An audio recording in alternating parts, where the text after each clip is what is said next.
जय श्री राधे कृष्ण। प्रिय मित्रों, वीडियो को शुरू करने से पहले आइए प्रार्थना करें। हे कृष्णा, जो भी भक्त आज इस अमृतवाणी को सुन रहा है, उनके जीवन में आपकी कृपा सदा बनी रहे और उनके सभी कष्ट दूर हो। मित्रों, इस अद्भुत वाणी को सुनने से पहले अपने विचार और भक्ति को व्यक्त करते हुए नीचे कमेंट में जय श्री राधे कृष्ण जरूर लिखें।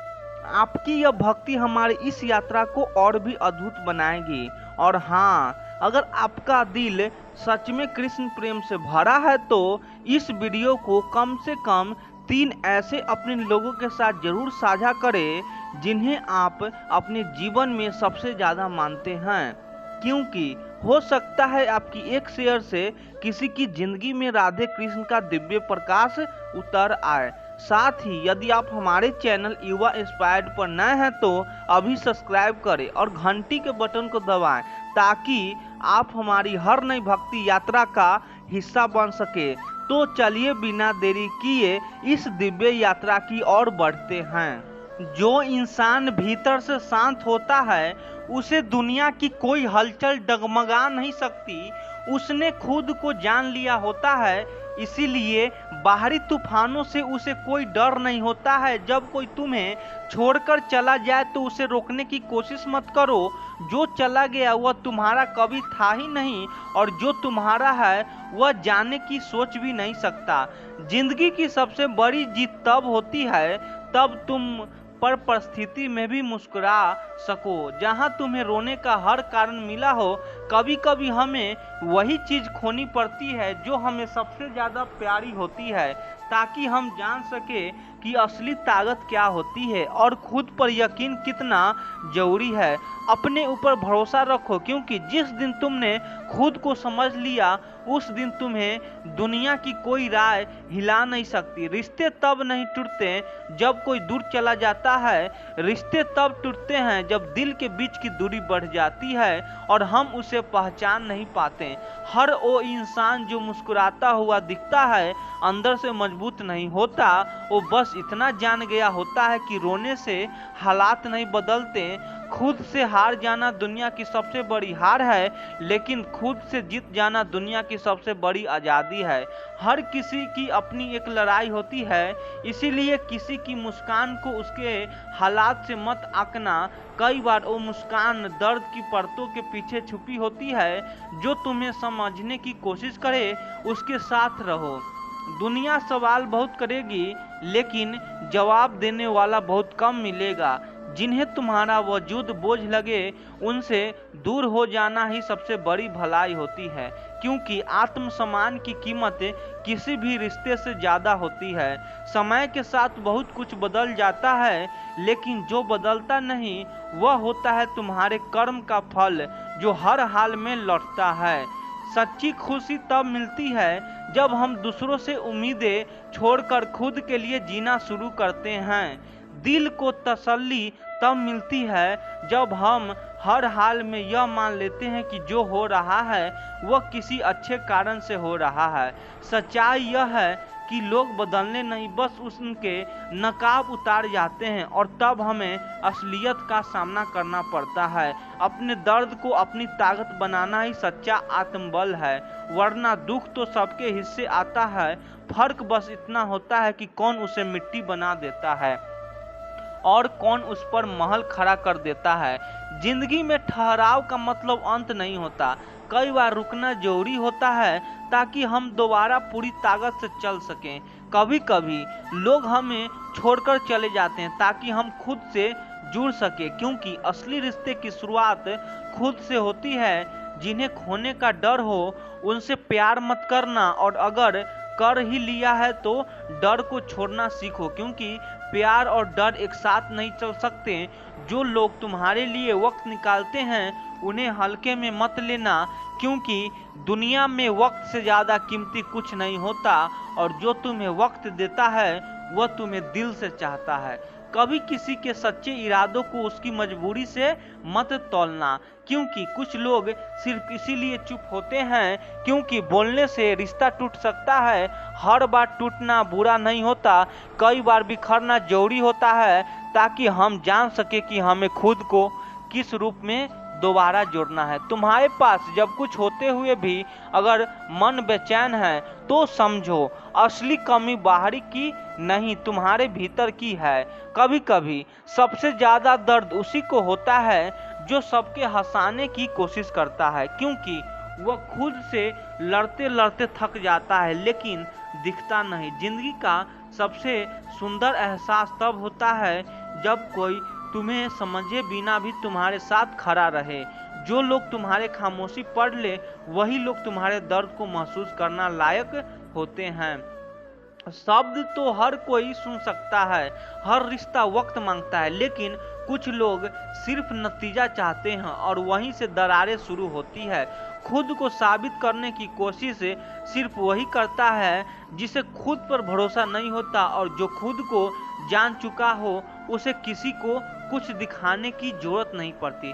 ताकतवर वो नहीं जो दूसरे की गिरा दे, बल्कि वह है जो टूटकर भी खुद को खड़ा कर ले।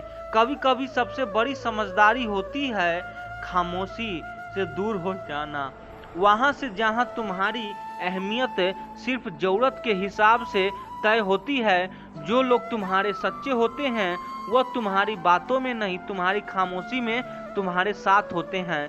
रिश्तों की खूबसूरती इस बात में नहीं होती कि वे कितने साल चले, बल्कि इस बात में होती है कि उन्होंने तुम्हें कितना सहेजा बिना शर्त के। जब सब कुछ छिन जाए तब समझ आता है कि सबसे बड़ा धन आत्मविश्वास और सबसे सच्चा साथी समय होता है। कुछ बातें कह दी जाए तो रिश्ते टूट जाते हैं, और कुछ बातें दबा दी जाए तो इंसान अंदर से टूट जाता है। इसीलिए शब्दों से नहीं, समझदारी से जियो। तुम्हें क्या चाहिए यह जानना आसान है, लेकिन तुम्हें क्या खो देना मजबूर है यह समझना है असली परिपक्वता है। जिन्हें तुम्हारा संघर्ष नहीं दिखा वह अक्सर तुम्हारी सफलता को कीमत कह देते हैं। इसलिए अपने सफर को खुद ही समझो। शांत रहो। सच कहने की हिम्मत हर किसी में नहीं होती, और जो हिम्मत रखते हैं उन्हें अक्सर अकेला चलना पड़ता है। बचपन की सबसे बड़ी खूबी यह थी कि हम गिरावट भी मुस्कुराते थे, और अब जरा सी ठोकर भी हमें सवालों से भर देती है। कभी कभी जिंदगी का सबसे बड़ा तोहफा वही होता है जिसे हम खो देते हैं, क्योंकि वही हमें हमारी असली पहचान से मिलवाता है। जो तुम्हें उस वक्त थाम ले जब तुम खुद पर भी भरोसा ना हो, उसे सिर्फ इंसान मत समझना, वो तुम्हारे जीवन का वरदान है। जब जीवन तुम्हें थामना छोड़ दे तब तुम खुद को थामना सीखो, क्योंकि आत्मबल वही है जो तूफानों में भी तुम्हें बहने नहीं देता, बल्कि उठ खड़ा होने की हिम्मत देता है। हर बार हालात को कभी कभी जिंदगी तुम्हें इसीलिए कठिन रास्तों पर भेजती है ताकि तुम अपने भीतर की छिपी ताकत से खुद मिल सको। जो लोग तुम्हें हमेशा समझने की कोशिश कर रहे हैं उन्हें कभी खोने मत देना, क्योंकि दुनिया तुम्हें बदलना चाहती है, लेकिन कुछ लोग तुम्हें वैसे ही स्वीकार करते हैं जैसे तुम हो। कई बार हमें वही लोग तोड़ देते हैं जिनके लिए हमने खुद को जोड़ कर रखा होता है, लेकिन यही टूटना हमें सिखाता है खुद को प्राथमिकता देना। कोई स्वार्थ नहीं जरूरी है। जिंदगी में सब कुछ मिलने के बाद भी अगर मन बेचैन है तो उस सुकून को खोजना शुरू करो जो सिर्फ पाने से नहीं, समझने से आता है। कुछ बात सिर्फ दिल से महसूस की जा सकती है, शब्दों में नहीं कही जा सकती, और जो लोग तुम्हें बिना कहे समझ ले वही तुम्हारे जीवन की सबसे बड़ी पूंजी होती है। हर बार दूसरों से उम्मीद करना छोड़ दो, क्योंकि सच्चा सुकून तब आता है जब तुम दूसरों से नहीं खुद से जुड़ने लगते हो। रिश्ते जब बोझ लगने लगे तो उन्हें ढोते मत रहो, क्योंकि एक तरफा रिश्ता निभाने का मतलब है खुद को खोते चले जाना। जो लोग मुस्कुराते हर दर्द छुपा लेते हैं उनके भीतर की गहराई तुम कभी नहीं समझ पाओगे, क्योंकि उनके आंसू अब किसी के भरोसे नहीं बहते। जब लोग तुम्हारी खामोशी को नज़रअंदाज करने लगे तब समझ लो अब वक्त है खुद से बात करने का। खुद को समझने का। हर संघर्ष का एक मतलब होता है। कभी वह तुम्हें मजबूत बनाता है और कभी वह तुम्हें यह सिखाता है कि किसी अपने पास रखना है और किसे जाने देना है। दुनिया तुम्हें बार बार बताएगी कि तुम क्या नहीं कर सकते, लेकिन अगर तुम्हें अंदर विश्वास है तो वही दुनिया एक दिन तुम्हारी कहानी से प्रेरणा लेगी। जिंदगी की सबसे बड़ी सीख तब मिलती है जब हम अकेले रहना सीखते हैं, क्योंकि वहीं से आत्मज्ञान की शुरुआत होती है। वो लोग सबसे अनमोल होते हैं जो तुम्हें बिना मांगे सब अपना समय देते हैं, क्योंकि आज के दौर में समय देना मतलब है दिल से जुड़ जाना। जो लोग तुम्हारे पास कुछ न हो उन्हें कभी अपने जीवन से दूर मत करना, क्योंकि वह रिश्ते कीमत से नहीं प्रेम से बनते हैं। कभी कभी सब कुछ जानकर भी चुप रहना पड़ता है, क्योंकि हम यह समझ जाते हैं कि बोलने से रिश्ते बचेंगे नहीं और चुप रहने से शायद कोई टूटेगा नहीं। जो लोग तुम्हारे बदलाव को सहन नहीं कर पाते उन्हें तुम्हारे साथ रहने का कोई हक नहीं, क्योंकि सच्चा रिश्ता वही है जो वक्त के साथ साथ निखरे ना कि टूटे। कई बार लोग तुम्हें छोड़ जाते हैं लेकिन वह यह भूल जाते हैं कि उन्होंने तुम्हें अकेला छोड़ा नहीं, तुम्हें अपने आप से मिलना का मौका मिला है। जिंदगी में सबसे ज़्यादा भरोसा पर जो बिना कहे तुम्हारे को समझ जाए, क्योंकि समझने वाले लोग कम होते हैं और सुनने वाले बहुत। वक्त सब कुछ बदल देता है, यह बात सच है, लेकिन कुछ जख्म ऐसे होते हैं जो बदलते नहीं, बस इंसान मुस्कुरा कर सिखा जाता है उनके साथ जीते हुए। जब तुम खुद से सवाल करना शुरू करोगे असली बदलाव आता है, क्योंकि दुनिया के जवाब तभी समझ में आता है जब तुम अपने भीतर को आवाज़ को सुनना शुरू करते हो।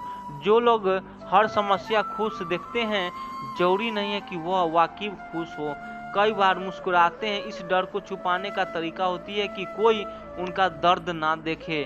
तो जिंदगी में बहुत कुछ समझ में आ जाता है जब हम दूसरों को अपने दोष देना सीख जाते हैं। वही शुरुआत होती है आत्मज्ञान की। कभी कभी सबसे ज़्यादा अपनापन उन्हीं से मिलता है जिन्होंने कोई खून की रिश्ता नहीं होता, क्योंकि सच्चे रिश्ते खून से नहीं दिल से बनते हैं।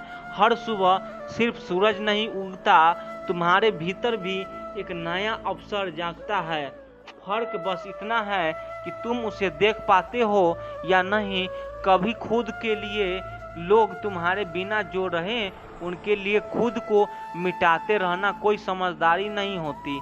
रिश्ते निभाने के लिए बराबरी नहीं समझदारी चाहिए, और वह समझ तब होता है वक्त से पहले किसी बहुत ज़्यादा जगह देना अवसर दर्द बनकर लौटता है, क्योंकि जब वह लौटते हैं तो हम खुद को समझकर अधूरे छोड़ चुके होते हैं। सच्चा प्रेम वह नहीं जो तुम्हारे शब्दों में है, बल्कि वो है जो तुम्हारे खामोशी को भी पढ़ ले और बिना कुछ कहे तुम्हारे साथ बैठ जाए। तुम्हारे चाहे जितना भी बड़ा हो, जो अपनी जड़ों से जुड़ा होते हैं वह कभी नहीं डगमगाते। इसीलिए मूल्य कभी मत छोड़ो।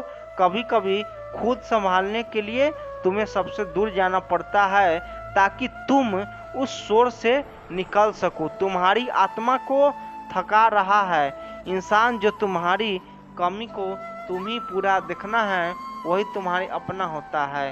बाकी सब कुछ तुम्हारी खूबी के मोह के साथ होते हैं। माफ़ करना सबसे बड़ी ताकत है, क्योंकि वह लोग जो तुम्हें दुख देते हैं उनके साथ तुम रहोगे तो दर्द बढ़ेगा लेकिन हल्की हो जाएगी। अपनी उन्हीं के पूरे होते हैं जो टूट कर भी सकते नहीं, जो रास्ते की कठिनाई से नहीं अपने इरादों की सच्चाई से लड़ते हैं। कभी कभी ऐसा भी होता है कि तुम किसी के लिए सब कुछ कर लेते हो और वो एक बार भी नहीं पूछता कि तुम ठीक हो या नहीं।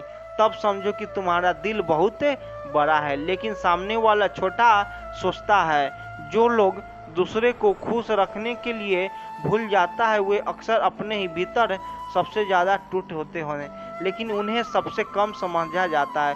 कुछ सफ़र अकेले ही तय करने पड़ते हैं, क्योंकि कुछ सवालों में जवाब सिर्फ तुम्हारी आत्मा जानती है और वहाँ कोई और तुम्हारे साथ नहीं चल सकता।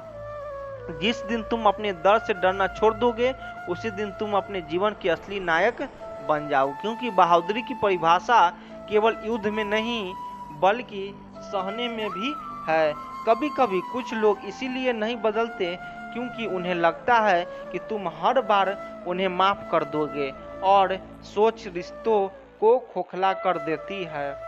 अपने अंदर की शांति को बचा कर रखो, चाहे दुनिया कितनी भी अशांत क्यों न हो, क्योंकि अगर तुम्हारा मन स्थिर है तो बाहर का तूफान तुम्हें हिला नहीं सकता। कभी कभी तुम जितना किसी को पकड़ कर रखना चाहते हो वह दूर चला जाता है, और तब समझ में आता है कि प्रेम में पढ़ाई नहीं, समझ और आज़ादी सबसे जरूरी होती है। भलाई करते रहिए बहते पानी की तरह, बुराई खुद ही किनारे लग जाएगी कचरे की तरह। माना दुनिया बुरी है, सब जगह धोखा है, लेकिन हम तो अच्छे बने, हमें किसने रोका है।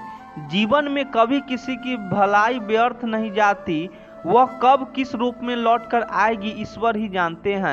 मित्रों, किसी ने बड़े कमाल की बात कही है, किसी की हीरा परखने वाले से ज़्यादा पीरा परखने वाले महत्वपूर्ण होता है, क्योंकि असल जिंदगी में पीरा परखने वाला ही जहरी होता है। माँ बाप से बड़ा कोई भगवान नहीं, और माता पिता की सेवा से बढ़कर कोई धर्म नहीं होता।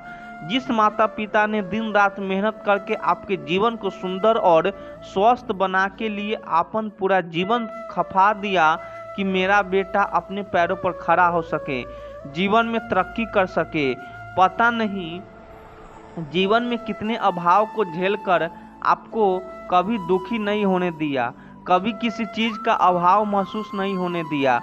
बेटे की जरा सा खुशी के लिए माता पिता अपना सब कुछ निछावर कर देते हैं। जब छोटी सी चोट लग जाती है बेटे को तो माता पिता कितने बेचैन हो जाते हैं।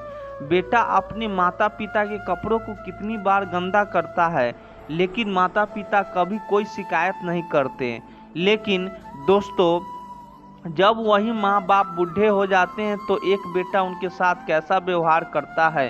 क्या माँ बाप के लिए जरा सी चोटें आने पर बेटा उतना बेचैन होता है? क्या एक बेटा अपने बाप के लिए वो सब कुछ करता है जो कभी उसके बाप ने अपने बेटे के लिए किया था? दोस्तों, माता पिता को इस धरती का भगवान माना जाता है, माना नहीं जाता, अपूर्ति इस धरती के साक्षात भगवान हैं। आप भगवान को एक लोटा जल भले ही न चढ़ाएं, लेकिन माता पिता की सेवा करके देखिए आपको कितना सुकून मिलेगा। जितना सुकून आपको घंटों पूजा पाठ करने के बाद नहीं मिलेगा, वह सुकून आपको माँ बाप की सेवा करने के बाद मिलेगा। दोस्तों, यह कहानी एक सेठ की है। शाम का समय हो चुका था।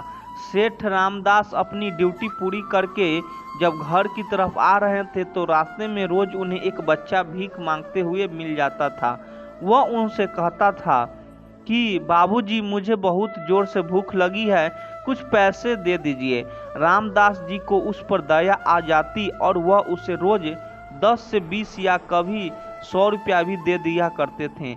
एक दिन की बात है कि रामदास जी ऑफिस से छुट्टी थी, तो उस दिन रामदास जी अपनी पत्नी मधु के साथ मंदिर गए हुए थे, लेकिन वह लड़का रोजाना की तरह उस दिन भी रामदास जी के आने का इंतजार करता रहा। लेकिन जब दोपहर से लेकर शाम होने लगी तो वह लड़का निराश होकर वहां से जाने लगा।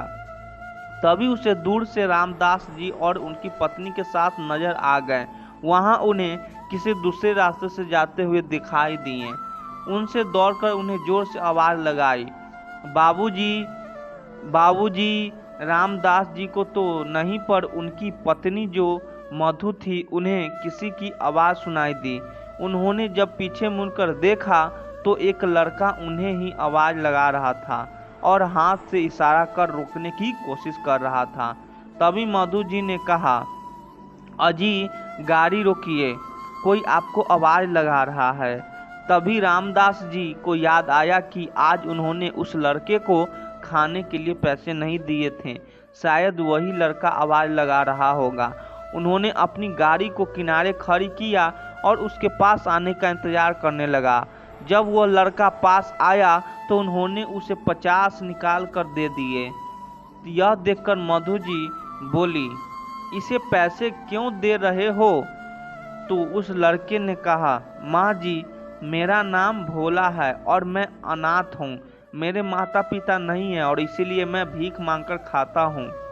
यह कहते हुए उस लड़के की आंखें भर आई तो मधु जी अपने पर्स से 500 निकालकर उसके सर पर हाथ रखते हुए उसे दी और कहा, यह लो बेटा, इससे कुछ काम कर लेना, मगर आज के बाद कभी भीख मांगकर मत खाना, क्योंकि एक बार भीख मांगने का मतलब है 100 बार मरने के समान होता है।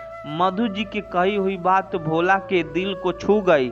उसने उसके द्वारा दिए गए सारे पैसे अपनी जेब में रख लिए और मन ही मन खुद से ढेरों सवाल जवाब करते हुए आगे चलने लगा।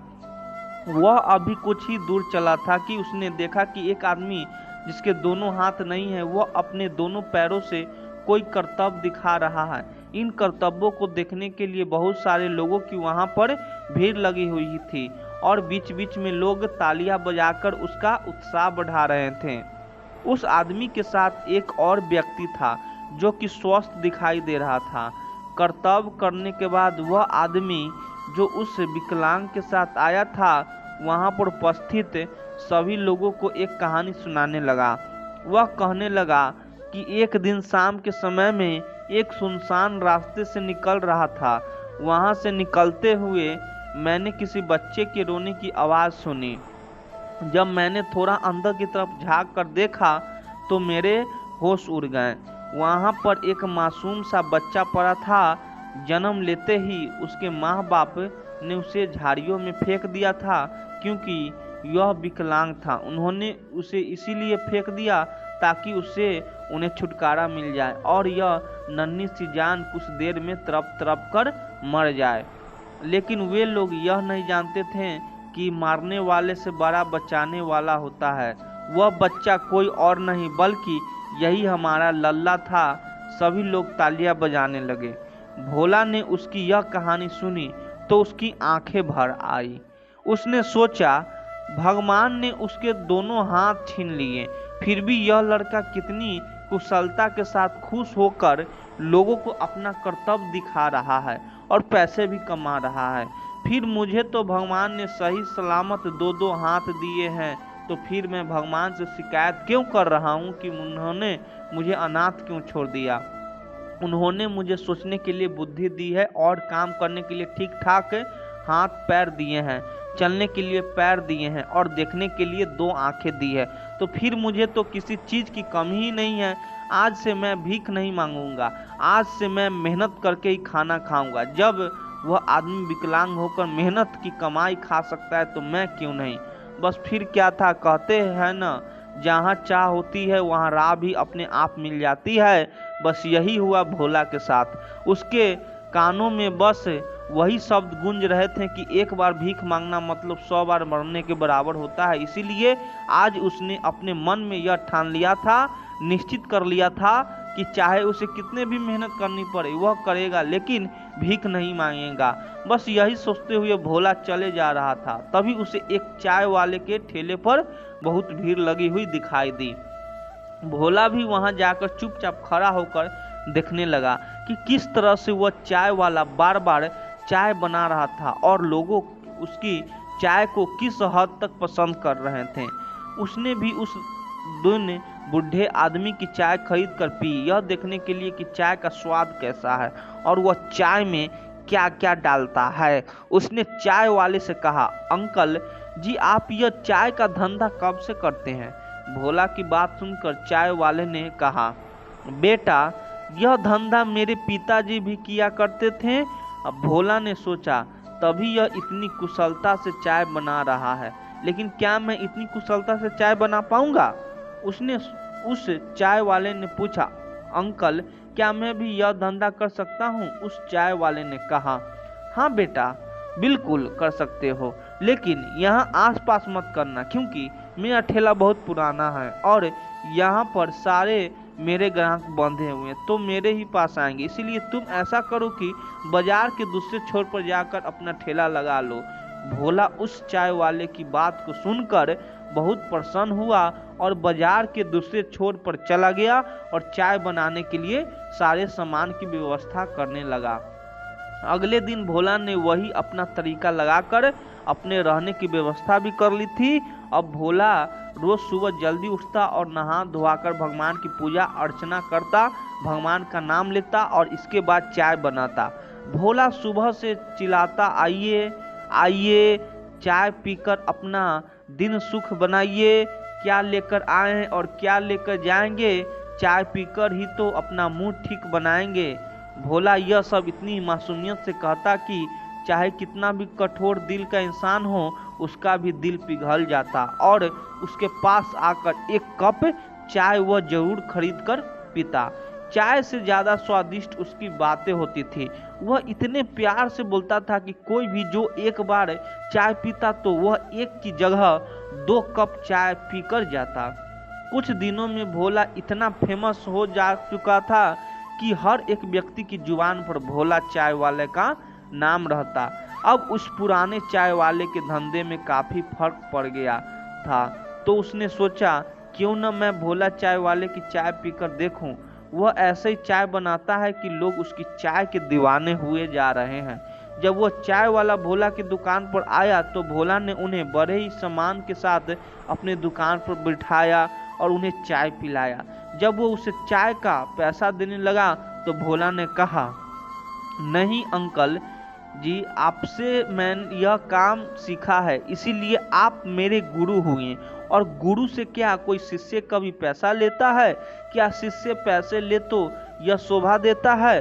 उस चाय वाले ने सोचा क्यों न भोला को अपनी सारी परेशानी बता दूं, ताकि भोला अपनी चाय की दुकान कहीं और लगा ले, जिससे उनकी ग्राहक बने रहे। लेकिन भोला की मासूमियत को देखकर उनका भी दिल गवाही नहीं दे रहा था कि वह भोला से कुछ भी कह सके। उनका उदास चेहरा देखकर भोला ही बोल पड़ा, क्या बात है अंकल जी, आप उदास लग रहे हो? तो चाय वाला कहने लगा, बेटा भोला, मैं कैसे कहूँ, किस मुंह से तुझे अपनी परेशानियां बताऊं? मुझे तो कुछ समझ में ही नहीं आ रहा कि मुझे मालूम है मैं अगर अपनी परेशानी कहूँ तो तुम्हारा दिल टूट जाएगा। भोला कहने लगा, अंकल आप एक बार बोल कर तो देखिए, अगर मुझसे बन पाएगा तो मैं जरूर करूँगा।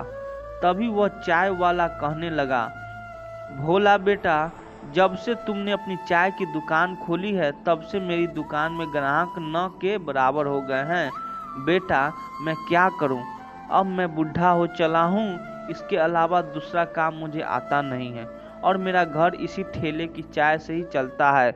मेरा घर यहाँ से पास ही में पड़ता है, इसीलिए मैं यहीं पास में ही अपना चाय का ठेला खोलना चाहता हूँ।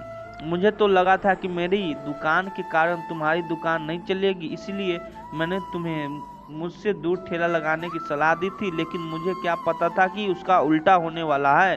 इतना कहकर वो चाय उदास होकर बैठ गया। उन्हें इतना उदास देखकर भोला उनके हाथों को अपने हाथों में लेते हुए कहने लगा, बस इतनी सी बात है अंकल जी, इस परेशानी के तो हम चुटकी में हल कर देते हैं। वह अंकल कहने लगे, वह कैसे बेटा? भोला ने कहा, अरे अंकल जी, ना ही मेरा कोई घर है और ना मेरा कोई परिवार है। मैं अपना ठेला लेकर किसी दूसरे बाजार में चला जाता हूँ, आप निश्चित होकर अपना कारोबार कीजिए। भोला की बातें सुनकर वह चाय वाला आश्चर्यचकित होकर भोला को देखता रह गया। उसके मुंह से एक शब्द भी नहीं निकल पाया और वह मन ही मन भोला को ढेरों आशीर्वाद देते हुए शर्मिंदगी से अपना सिर झुकाए वहां से चला गया। दोस्तों, अगल दिन ही भोला ने अपना सारा सामान समेट लिया और दूसरे शहर का रास्ता पकड़ लिया। अब वह वहां से कहां जाए, उसे तो कुछ भी समझ में नहीं आ रहा था।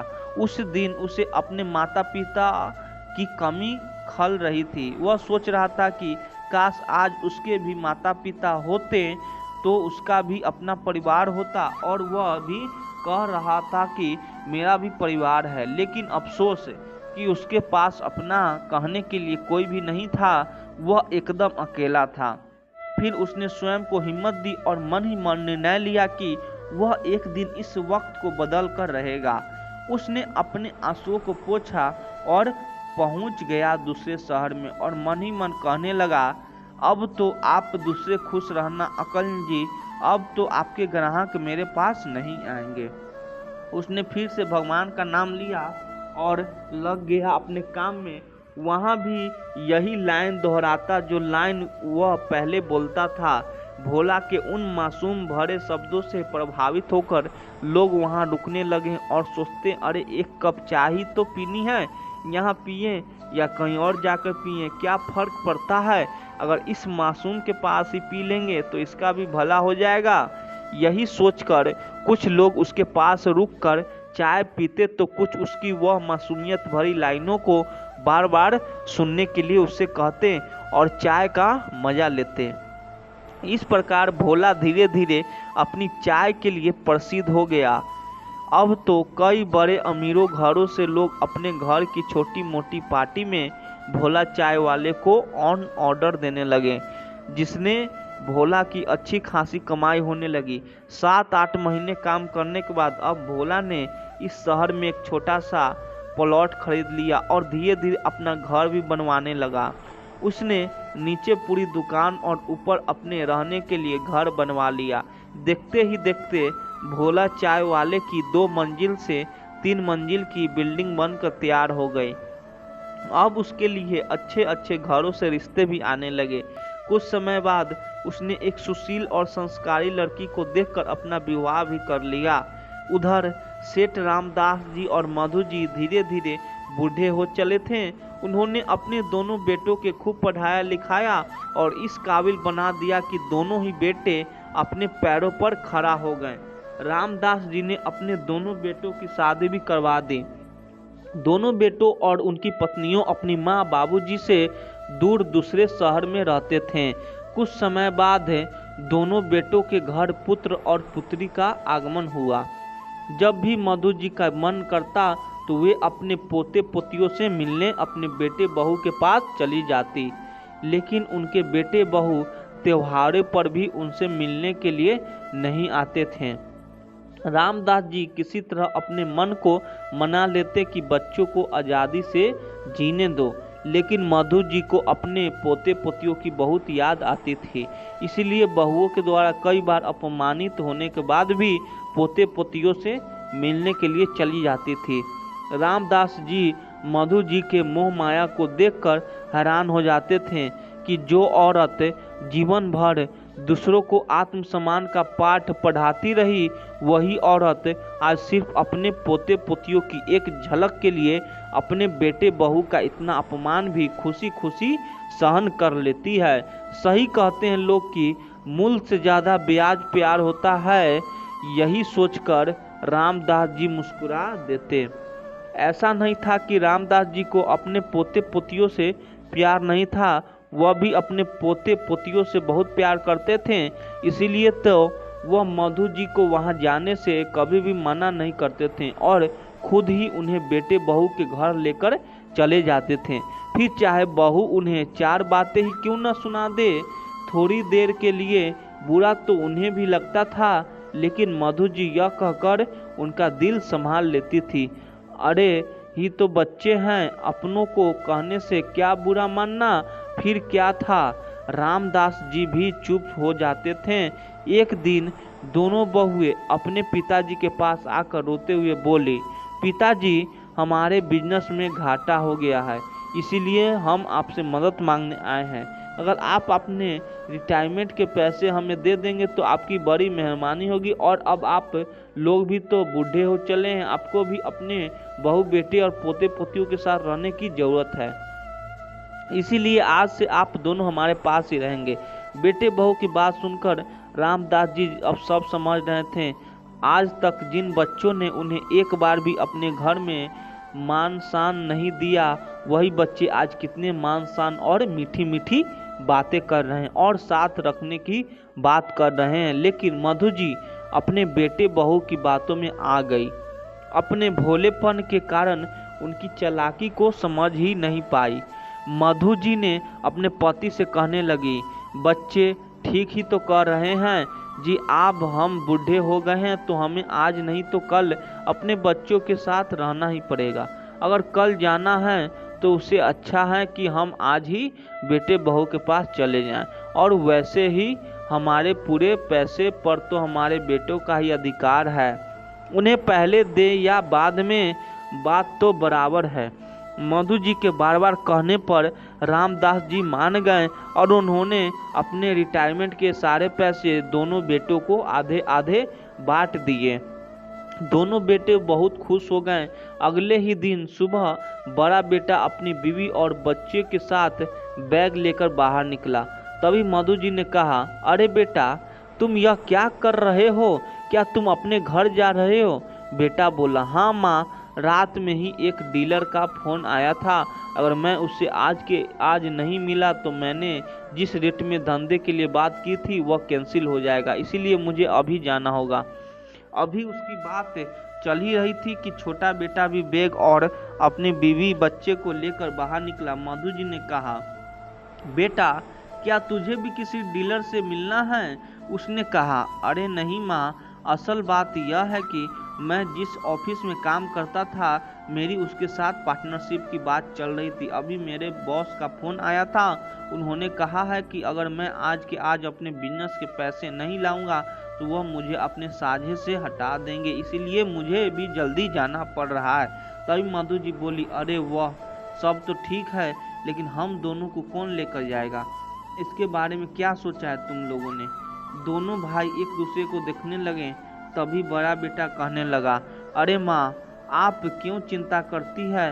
हम लोग आएंगे ना आप लोगों को लेने के लिए। और आप लोग कहीं दूसरे घर में थोड़े ही रहते हैं और ना ही आपके हमारी तरह कमरे में रहने का किराया देना पड़ता है। अभी आप लोग मज़े से रहिए, हम दोनों भाइयों में से जिसे भी समय मिलेगा आप लोगों को आकर ले जाएंगे।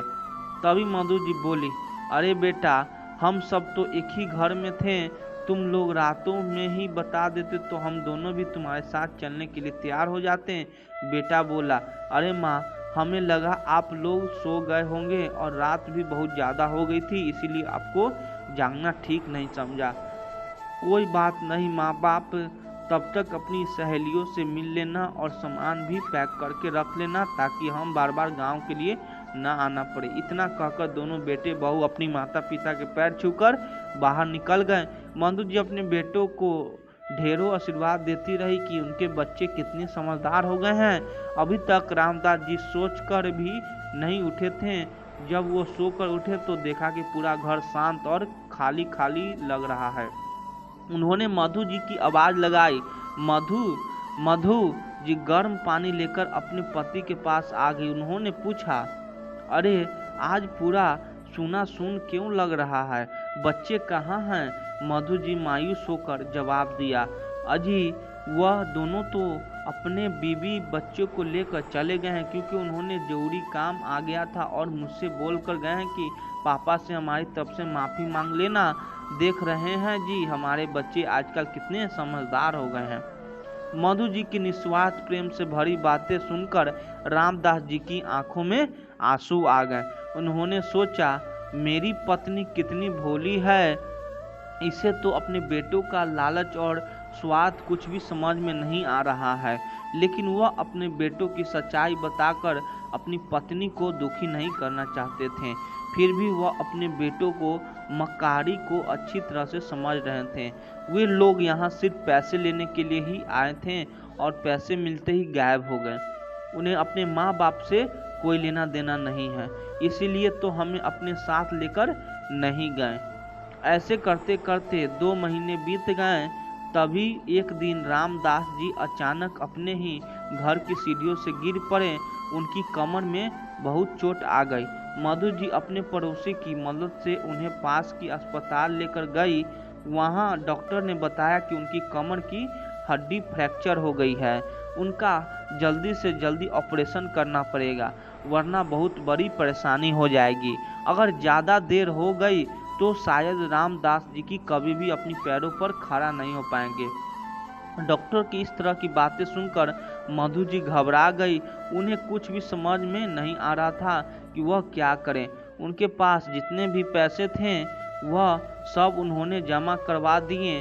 फिर अपनी सहेली को सारी बात बता दी। सहेली बोली, अरे मधु जी, जो तुमने अपने बेटे को पैसे दिए थे, अब तो पूरे 2 महीने बीत चुके हैं।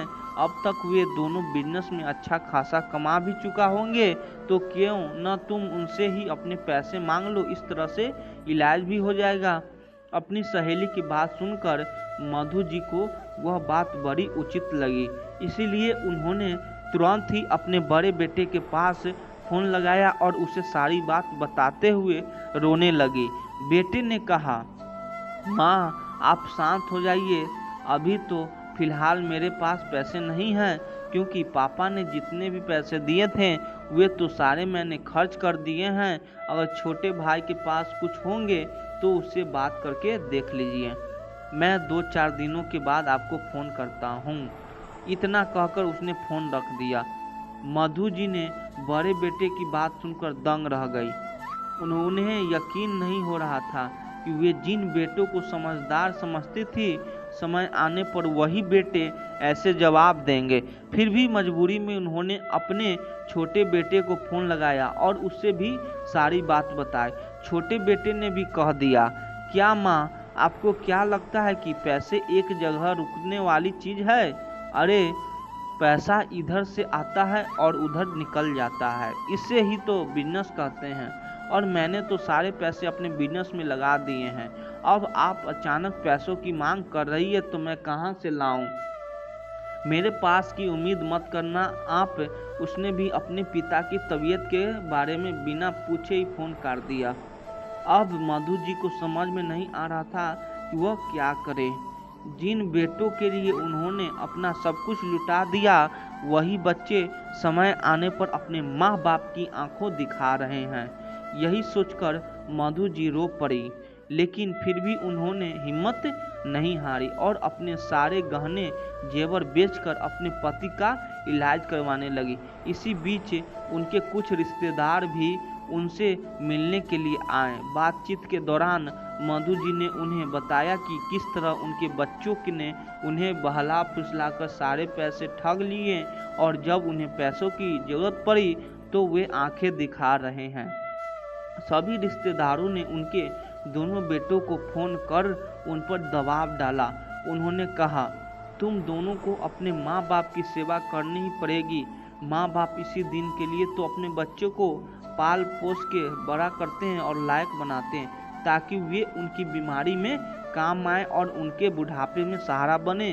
तुम दोनों भाइयों ने तो अपने पिता के रिटायरमेंट के बाद के सारे पैसे ही मांग लिए और आज जब उनके ऊपर मुसीबत आ पड़ी है तो तुम दोनों ऐसे तेवर दिखा रहे हो। तुम्हें अभी के अभी अपने पिता को अपने साथ लेकर जाना होगा, वरना हम लोगों के पास दूसरा रास्ता भी है। लोगों के द्वारा धमकी देने पर बड़ा बेटा अपने माँ बाप को बेमन से ही सही लेकिन अपने घर लेकर गया। अब रामदास जी को अच्छे अस्पताल में भर्ती कराया गया। वहाँ की फीस और दवाई के खर्चे बहुत ज़्यादा थे। बड़े बेटे ने 5 दिन में ही खर्च करके हाथ खड़े कर दिए। उसने साफ साफ कह दिया, माँ इतने खर्चे हैं, मैं अकेला इतना खर्च नहीं उठा सकता। मधु जी ने कहा, बेटा छोटे बेटे से बोल दो, उससे भी मदद ले लो, उसे भी तो तेरे पिताजी ने पैसे दिए हैं। मधु जी के इतना कहते ही बेटे का गुस्सा फूट पड़ा। वह क्रोध से चिल्लाते हुए कहने लगा, माँ क्या आप लोग ने चंद पैसे क्या दे दिए, हम पर बड़ा एहसान कर दिया, जो बार बार एक ही बात कहकर हमें जलील करती रहती हो। एक तो सारी रिश्तेदारी में हमारी बेइज्जती करवा दी, फिर भी आपका पेट नहीं भरा तो आइए दिन बस अपने पैसों का दोष देती रहती हो। कितने पैसे चाहिए आपको बता देना, मैं अभी के अभी दे दूंगा और फिर मेरे घर निकल जाओ और कभी अपने शक्ल मत दिखाना। चिल्लाता हुआ बड़ा बेटा वहां से बाहर चला गया। बेचारी मधु जी आंसू बहाती हुई वहीं बैठी रही। उन्हें समझ में नहीं आ रहा था कि वह क्या करे। उन्होंने जल्दी से घर के सारे काम काज निपटाए और अपने पति के लिए टिफिन में खाना पैक किया, फिर अस्पताल के लिए निकल पड़ी। वहां जाकर उन्होंने अपने पति को खाना खिलाया। तभी नर्स आकर बोली, मैडम आपको डॉक्टर साहब से मिलना है। डॉक्टर साहब ने आपको बुलाया था, लेकिन आप यहाँ नहीं थे। मधु जी दौड़कर डॉक्टर के पास गए। डॉक्टर ने कहा, रामदास जी के ऑपरेशन में करीब 1 लाख लगेंगे। नाम सुनते ही मधु जी को चक्कर आने लगा। वह मन ही मन सोचने लगी, काश हमने अपने दोनों बेटों को सारे पैसे नहीं दिए होते तो आज अपने पति को कितने अच्छे से इलाज करवा लेती और बेटों बहुओं के आगे हाथ भी नहीं जोड़ना पड़ता। सारी गलती मेरे ही है। अगर मैं बार बार पैसे देने के लिए न कहती तो मेरे पति इन नालायक बच्चों को पैसे नहीं देते। लेकिन मेरी आंखों में तो पुत्र मोह की पट्टी बन चुकी थी। वह सोचकर मधु जी रो पड़ी। फिर अपने आप को संभालते हुए बोली, सर मैं पैसे की व्यवस्था करने के बाद आपको बताती हूँ। डॉक्टर ने कहा, जितना जल्दी करेंगे उतना ठीक रहेगा। मधु जी को अब कुछ भी समझ में नहीं आ रहा था। उन्होंने मालूम था कि अगर वह अपने बेटे को फोन करेगी तो उसका क्या जवाब होगा, क्योंकि ना तो उनके पास पैसे थे और ना ही उनके बेटे उनका साथ दे रहे थे। फिर भी उन्होंने हिम्मत जुटाकर अपने बेटों को फोन लगाया। बार बार फोन करने के बाद भी जब उसने अपनी माँ को फोन नहीं उठाया तो मधु जी ने सोचा, क्यों ना मैं उसके घर ही चली जाऊं। आमने सामने बैठकर बात करने से शायद वह समझ जाए। यही सोचकर मधु जी अपने छोटे बेटे के घर जाने के लिए निकल पड़ी। लेकिन जब वह उसके घर पहुंची तो वहां ताला लगा हुआ था। उन्होंने जब पड़ोसी से पूछा तो उन्होंने बताया कि उसने यह मकान बेच दिया है और वो कहीं दूसरी जगह जाकर नया घर खरीद लिया है।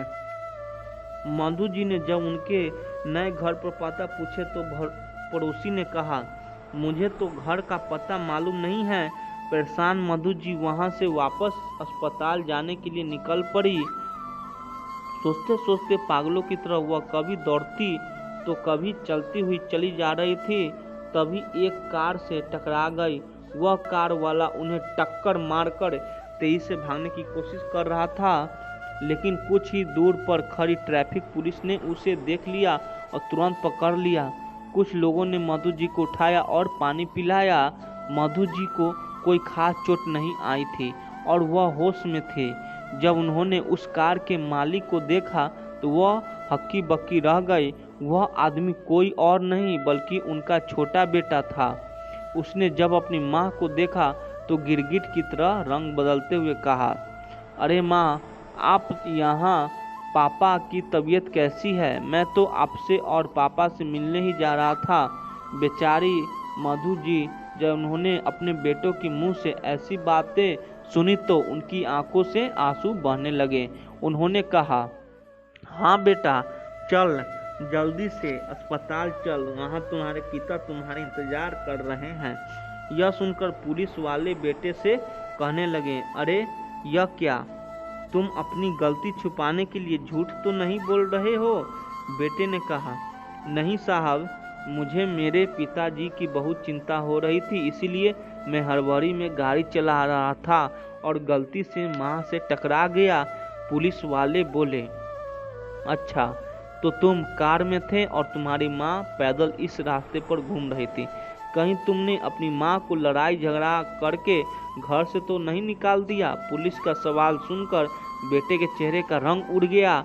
लेकिन मधु जी को अपने पति के पास जाने की जल्दी थी, इसीलिए उन्होंने कहीं और नहीं, सर में तो यहाँ पास के मंदिर में अपने पति को सलामती के लिए प्रार्थना करने आई थी और मेरा बेटा सच में अपने पिता से मिलने अस्पताल जा रहा था। शायद इसीलिए छोटा सा हादसा हो गया। यह कहकर मधु जी ने अपने हाथ पैर में लगी चोटों को परवाह किए बिना बेटे की कार में जाकर बैठ गई और अस्पताल में चलने के लिए कह दिया।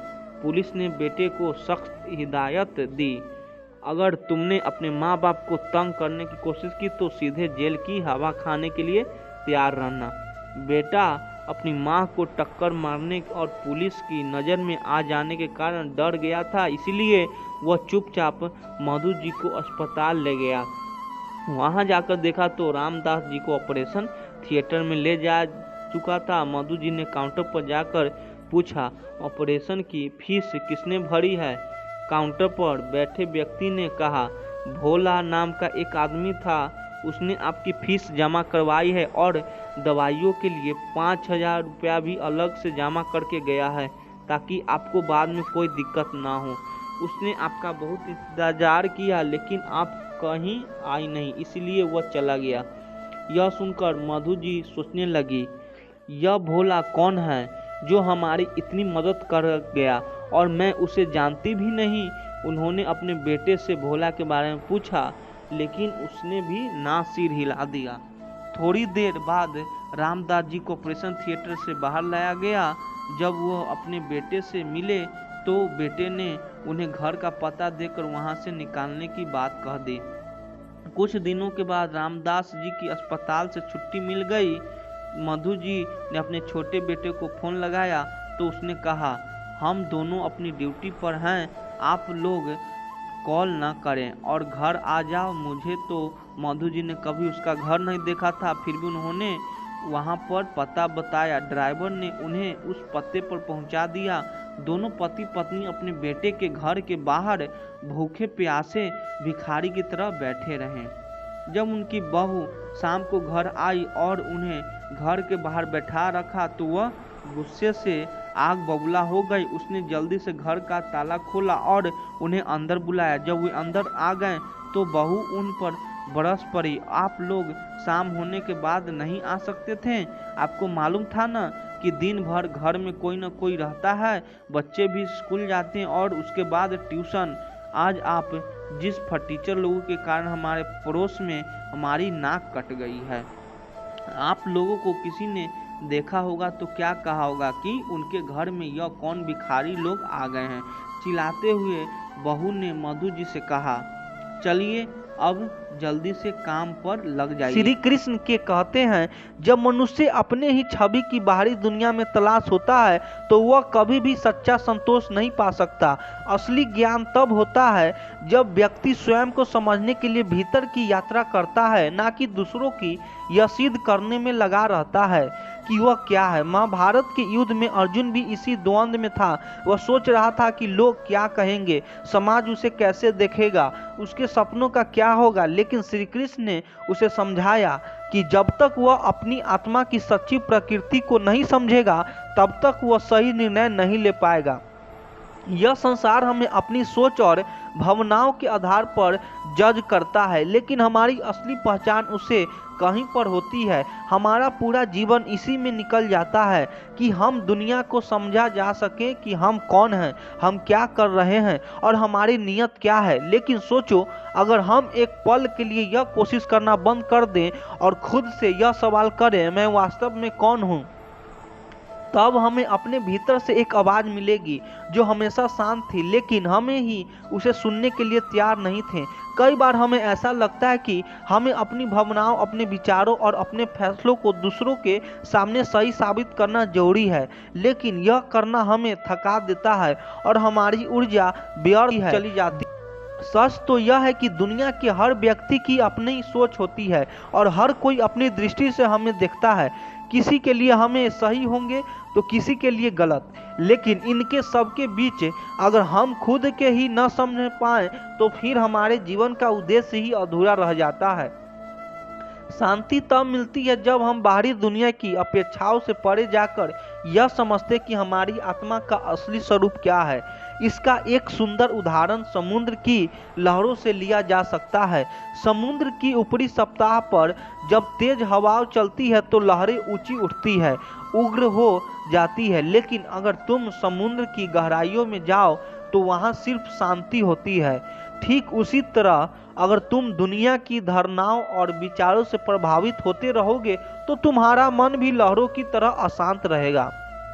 लेकिन जैसे ही तुम अपने भीतर झांक गए, अपनी आत्मा को समझने लगोगे तो जीवन की हलचल के बीच भी तुम्हें एक असली शांति का अनुभव होगा। श्री कृष्ण यही समझाते हैं कि ज्ञान का सबसे बड़ा स्रोत बाहर नहीं, हमारे भीतर है।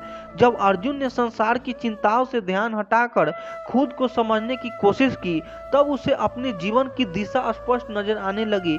इसी तरह जब हम खुद को समझने बैठते हैं तो हमें अपनी कमजोरियां भी दिखती है। और अपनी असली ताकत भी हमें पता चलता है कि किन चीज़ों के पीछे भागना व्यर्थ है और क्या वास्तव में हमारे जीवन के लिए आवश्यक है। इसलिए अपने जीवन को दूसरों को समझाने में मत बिताओ, खुद को समझो और जो भी तुम हो उसे पूरे विश्वास के साथ स्वीकार करो। जब तुम खुद को समझ लेते हो तो दुनिया को कुछ समझाने की जरूरत ही नहीं पड़ती, क्योंकि तुम्हारी शांति और संतोष ही तुम्हारा पहचान बन जाते हैं। श्री कृष्ण कहते हैं, जीवन में हर दुख, हर पीड़ा और हर संघर्ष एक गहरे अर्थ के साथ आता है। जब हम कठिनाइयों से गुजरते हैं तो हमें लगता है कि जब सब हमारे लिए असहनीय है, लेकिन वास्तव में वही कठिनाइयां हमें भीतर से सबसे ज्यादा मजबूत बनाती है। एक बीज को विशाल वृक्ष बनने से पहले धरती के अंधेरे में धकेला जाता है, उसे मिट्टी में दबाया जाता है, पानी से गुजरना पड़ता है और धूप सहनी पड़ती है, लेकिन इनके सबके बाद ही वह एक विशाल वृक्ष बन जाता है। महाभारत में अर्जुन का जीवन भी इसी सच्चाई को दर्शाता है। जब युद्ध को समय आता तो वह अपने ही अपनों के विरुद्ध खड़े होने की तकलीफ से गुजरना, उसने सोचा कि यह सब अन्याय है, यह पीड़ा उसे अंदर से तोड़ देगी, लेकिन श्री कृष्ण ने उसे समझाया कि यह संघर्ष उसके भीतर वह शक्ति जगाए जो उसे अपना कर्तव्य निभाने में सक्षम बनाएगा। हमारी जिंदगी में भी ऐसा ही होता है। जब हम कठिन समय से गुजरते हैं तो हमें लगता है कि हमारी सबसे बुरी स्थिति, लेकिन असली में यह वह समय होता है जब जीवन हमें मजबूत बना रहा होता है। एक लोहे को अगर तलवार बनना है तो उसे आग में तपना पड़ता है, हथौड़ी की मार सहनी पड़ती है। अगर वह इस तकलीफों को झेलने से इनकार कर दे तो वह कभी तलवार नहीं बन सकता। उसी तरह जो तकलीफें हमें आज दुखी देती है वही हमें आने वाले समय के लिए मजबूती भी बनाती है। तुमने भी कभी सोचा है कि जब कोई इंसान पहली बार दौड़ लगाने की कोशिश करता है तो उसे कई बार गिरना पड़ता है, लेकिन वह गिरने के उसकी टांगों को मजबूत बनाता है, उसके संतुलन को सुधारता है और अंततः उसे तेज धावक बना देता है। यदि वह गिरने से डर जाए तो और कोशिश ही ना करे तो वह कभी चलना भी नहीं सीख पाएगा। श्री कृष्ण हमें सिखाते हैं कि जीवन की कठिनाइयाँ सिर्फ हमें दुख देने के लिए नहीं आती, वे हमें सिखाने और मजबूत बनाने के लिए आती है। जब का अपमान हुआ तो वह जीवन का सबसे बड़ा दुख था, लेकिन उसी अपमान ने उसे इतना शक्तिशाली बना दिया कि वह धर्म की रक्षा के लिए श्री कृष्ण का आह्वान कर सकी और महाभारत को युद्ध की नींव रखी। अगर तुम किसी भी परिस्थिति में संघर्ष कर रहे हो, अगर तुम्हें लगता है कि जिंदगी तुम्हें सिर्फ तकलीफों दे रही है, तो याद रखना यह सब तुम्हें भीतर से मजबूत करने के लिए हो रहा है। जैसे ही तुम इन कठिन पल को स्वीकार कर लोगे, वैसे ही तुम देखोगे कि वे तुम्हें भीतर के एक नए रूप से ढाल रहे हैं। इसीलिए अपने संघर्षों को देखकर दुखी मत हो, बल्कि यह सोचो कि यह समय तुम्हें किस तरह मजबूत बना रहा है, क्योंकि जब यह समय बीत जाएगा तो तुम पहले से कहीं ज्यादा मजबूत और आत्मनिर्भर बन चुके होगे। यही जीवन का नियम है और यही श्री कृष्ण का संदेश। श्री कृष्ण कहते हैं, जीवन में हर सवाल का जवाब खोजना जरूरी नहीं होता। कुछ प्रश्न ऐसे होते हैं जिनका उत्तर हमें स्वयं के साथ होता है और कुछ सवाल ऐसे होते हैं जिनका कोई निश्चित उत्तर नहीं होता। जब हम हर चीज का जवाब ढूंढने लगते हैं तो हमारा मन बेचैन हो जाता है और यही बेचैनी हमें दुख देती है। लेकिन जब हमें सवाल का स्वीकार करना सीख जाते हैं तो मन को शांति मिलने लगती है। तुमने कभी आसमान को देखा है?